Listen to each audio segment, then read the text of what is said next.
आपण इस्रोची माहिती ऐकलेली आहे. आता माधव ढेरेंना मी विनंती करतो की त्यांनी स्वतःचे काही एक्सपिरियन्सेस अनुभव आम्हाला जरा सांगावेत. त्याच्या काही गमती आम्हाला त्यांनी सांगाव्यात. आणि खूप गमती मला माहिती आहे, तर त्यांनी आम्हाला काही सांगाव्यात. बालपणीच्या नाही, त्या आम्ही त्यानंतर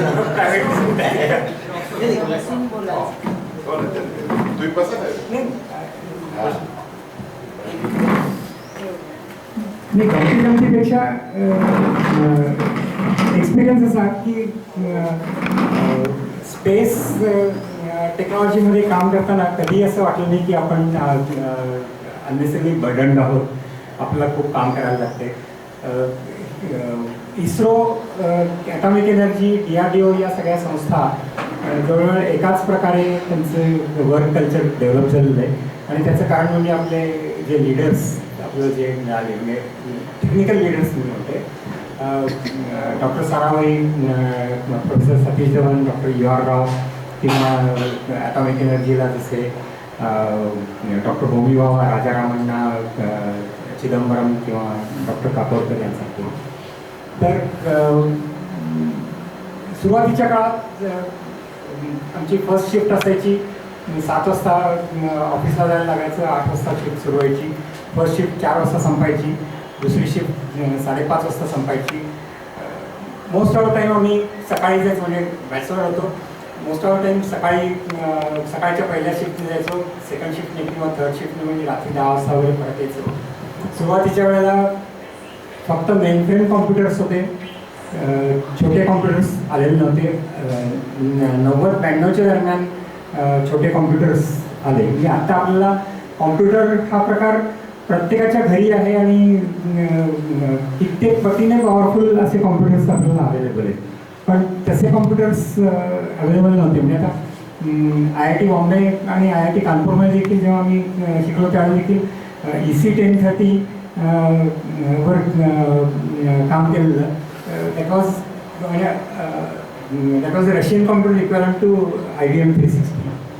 तर या मेनफ्रेम कॉम्प्युटरवर काम करायला देखील आम्हाला स्लॉट मिळवायला लागायची वेगवेगळ्या, कारण खूप कमी टर्मिनल्स असायची आणि मग आपल्याला पाहिजे त्या स्लॉटमध्ये आपल्याला काम करता यावं यासाठी बुकिंग करायला लागायचं. तर अशी एक गंमत.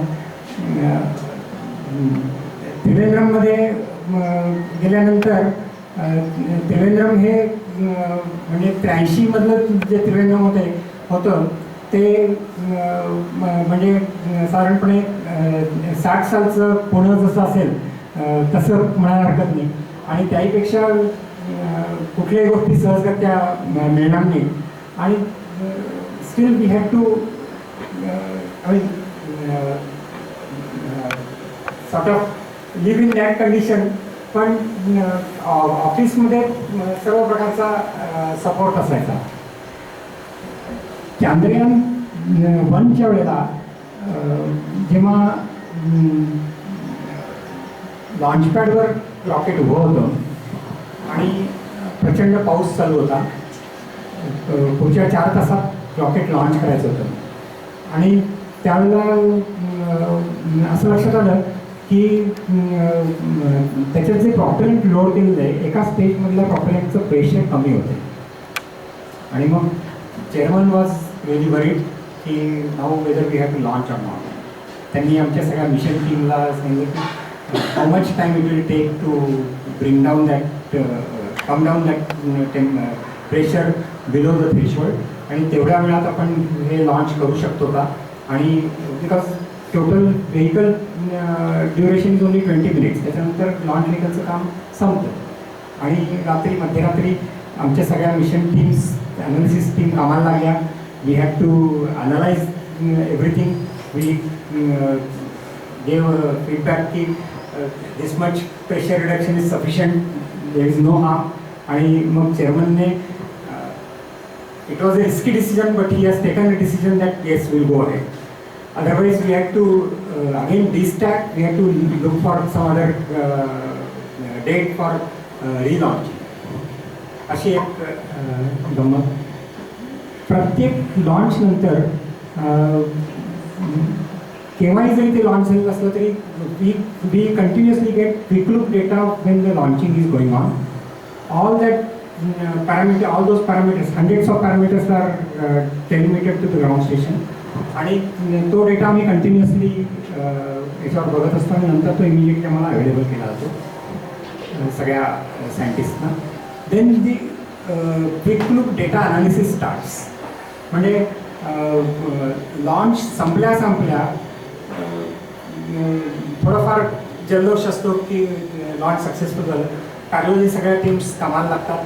एका तासात चेअरमन मीटिंग घेतात and we have to present all the data, quick look data, how each subsystem has perform. मग रात्री 2 वाजता 3 वाजता जरी लॉन्च असलं तरी 4 वाजता मीटिंग होते आणि त्याच्यानंतरच 4 मध्ये ॲक्टिव्हिटी संपते. चांद्रयान 2च्या वेळेला पंतप्रधान टेलिमेट्री बँगलोरच्या कॉम्प्लेक्समध्ये होते. सगळेजण ऑब्विसली पूर्ण तो डेटा बघत होते. लास्ट पॉईंटला we understood like there was no successful mission, it has crash landed. पण शेवटच्या काही इमेजेस मिळाल्या नाही. पंतप्रधानांनी सांगितलं की okay you carry on your analysis. It was around 3 o'clock midnight. 3 ते 4, 4:30, 4:45पर्यंत सगळा डेटा अनालाइज केला गेला. Possible reasons he could workout. आणि मग 5:30 वाजता पुन्हा आमची सगळ्यांची मीटिंग झाली. त्याच्यात तो डेटा प्रेझेंट केला गेला.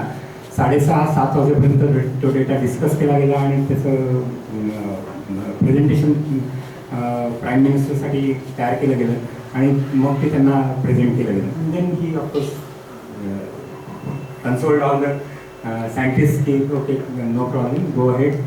आणि अर्थातच even though that was some sort of setback, पंतप्रधानांच्या सपोर्टमुळे nobody got very much disturb. We carried on our own things. 2014च्या मेमध्ये जेव्हा पंतप्रधानांनी चार्ज घेतला की ॲटॉमिक एनर्जी आणि स्पेस या दोन्ही गोष्टी फक्त डायरेक्टली पंतप्रधानांनाच रिपोर्ट करतात. There is no minister in between and minister of states is always there. So all prime ministers have given excellent support and for this activity. 2014मध्ये जेव्हा पहिलं लॉन्च मेमध्ये होतं, मे एंडला पहिलं लॉन्च होतं, त्यावेळेला पंतप्रधान मोदी साहेब आले.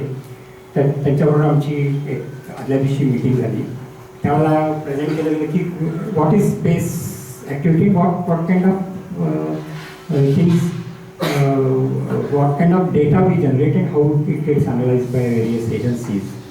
त्यावेळेला त्यांनी सगळं ते प्रेझेंटेशन ऐकून घेतलं आणि त्यांनी विचारलं की हा डेटा तुम्ही कसा म्हणजे वेगळ्या एजन्सीजनं तो वापरावा कसा, याच्यासाठीचं तुमचं प्लॅनिंग काय आहे.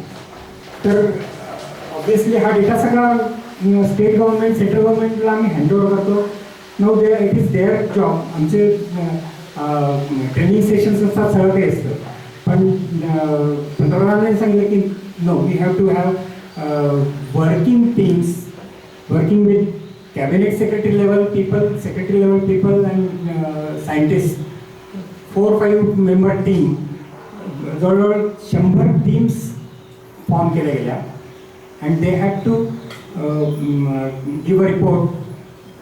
जवळ 6 महिन्यानंतर दिल्लीमधल्या विज्ञान भवनमध्ये एक फुल डे सेमिनार पंतप्रधानांनीच तो ऑर्गनाईज केला. He was there to inaugurate and again for the concluding session.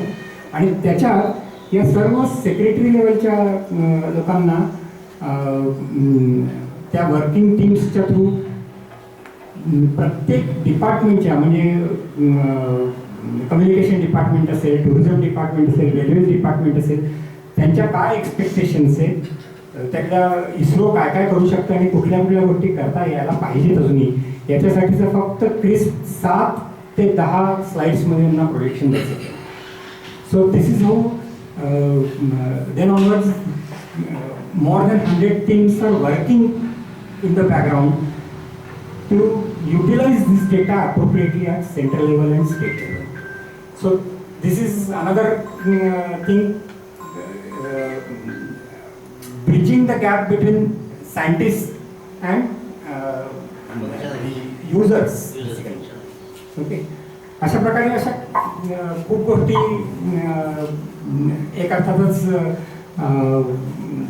GSLVच्या लिफ्टऑफबद्दल सांगितलं मी की within 200 milliseconds we could save the mission because of the last phase of automatic launch sequence which could trace the problem and immediately shut down the that particular mission. तर या अशा प्रत्येक मिशनच्या वेळेला काही ना काहीतरी गोष्टी घडत राहिल्या. इंदिरा गांधी जेव्हा पहिल्या लॉन्चच्या वेळेला आलेल्या त्यावेळेला डॉक्टर गोवारीकर डायरेक्टर होते BSSCचे आणि इंदिरा गांधी शारमध्ये लॉन्चसाठी म्हणून गेल्या होत्या आणि लॉन्चसाठीचं VIP कॉम्प्लेक्स आहे किंवा VIP सिटिंग अरेंजमेंट आहे आणि बाकी खालच्या फ्लोअरला सगळे वेगवेगळ्या टर्मिनल्सवर सगळे सायंटिस्ट काम करत असतात. Wien the last countdown started Indira गांधींनी सगळी माहिती दिली होती की कसं लॉन्च होतं काय होतं. त्यांनी सांगितलं होतं की मला प्रत्यक्ष हे लॉन्च बघायचं. त्या उठल्या बरोबर त्यांच्या जे सगळे होते ते इमिडिएटली वरच्या गच्चीत गेले आणि इंदिरा गांधींनी डोळ्यांनी प्रत्यक्ष ते लॉन्च बघितलं. म्हणजे normally this is not allowed for the VIPs for security purpose safety purpose etcetera.